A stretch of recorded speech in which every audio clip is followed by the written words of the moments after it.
দাবিদার ডাক্তারের কাছে না গিয়ে আমরা যারা ডিগ্রি অর্জনকারী ডাক্তার তাদের কাছে যাই কেন? এর কারণ হলো যাতে আমার ট্রিটমেন্টটা ভালো হয়, আমি নিরাপদ থেকে আমি সুস্থ হতে খুব তাড়াতাড়ি যাতে সুস্থ হয়ে যাই, তার জন্য আমরা ভালো ডাক্তার খুঁজি। ঠিক একইভাবে যখন আমরা কোনো প্ল্যানিং করি, একটা বিল্ডিং নির্মাণ করব, আমরা ভালো আর্কিটেক্টরের কাছে যাই, ভালো ইঞ্জিনিয়ারের কাছে যাই, যাতে আমার বিল্ডিংটা ঝুঁকিপূর্ণ না হয়, আমার বিল্ডিংটা যাতে ত্রুটিপূর্ণ না হয়, ভালোভাবে যাতে একটা ইঞ্জিনিয়ারের পরামর্শ নিয়ে একটা বিল্ডিং বানানো যায়, যাতে এই বিল্ডিংটাও নিরাপদ থাকে, যারা এই বিল্ডিং এ অবস্থান করবে সকল নিরাপদ থাকে। কিন্তু একটা জায়গায় আমরা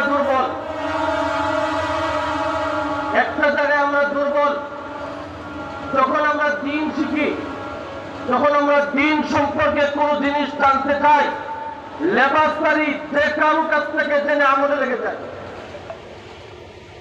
ইঞ্জিনিয়ার খোঁজার সময় আমরা ভালো ইঞ্জিনিয়ার খুঁজি, ডাক্তার খোঁজার সময় ভালো ডাক্তার খুঁজি।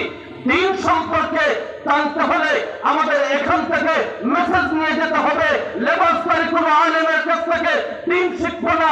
দিন শিখতে হলে এই সমস্ত ডিগ্রিধারী যারা রোহিঙ্গা মাদ্রাসায় পড়ালেখা করে, এইভাবে দিন সম্পর্ক অজ্ঞ যারা, দিন সম্পর্কে জ্ঞানী যারা, অজ্ঞদের কাছ থেকে দিন শিখবো না, না হলে নিজের ঘটিত হেফাজত রাখবে দূরের কথা, সকল জাহান্নামে যাওয়া লাগবে।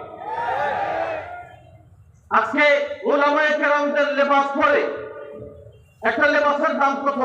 টুপি একটার দাম 100 টাকা, পাঞ্জাবি একটার দাম 2000 টাকা, আবার একটার দাম 2000 টাকা, অর্থাৎ কমপ্লিট লেবাস 5000 হয়ে যায়।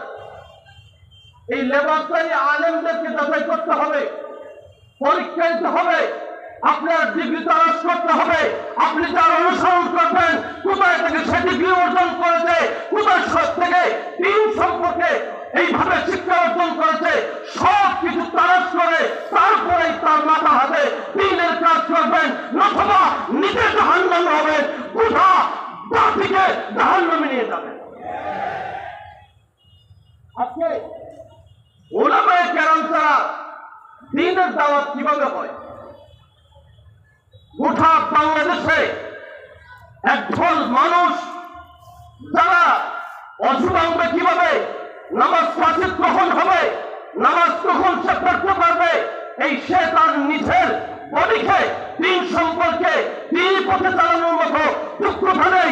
এই সমস্ত নাম ধরে ওলামায়ে কেরাম নামে নাম দিয়ে